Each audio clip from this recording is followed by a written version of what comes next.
So they've given us one endpoint, but not the other endpoint, but they did give us the midpoint.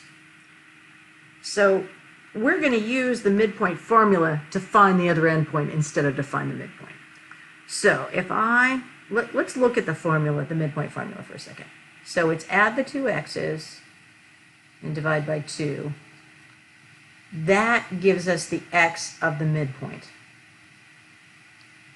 And add the two y's. That gives you the y of the midpoint. Now, I've written this a little bit differently. Usually I write it like this.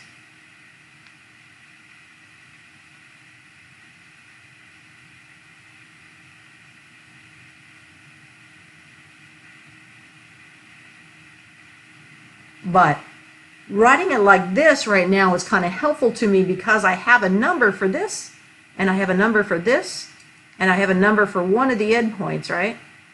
I don't know the other endpoint, so what I'm going to do is I'm going to call the other endpoint just x and y. I'm just going to leave a variable in for them. So what I can write here, if the two x coordinates are 4 and this unknown x, I'm going to write 4 plus the unknown x divided by 2 is equal to -4.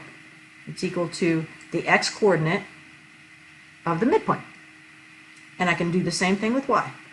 5 plus y divided by 2 is equal to 8.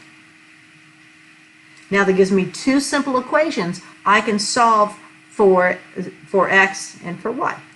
So the first thing I'm going to do, I need to get rid of this divide by 2 here.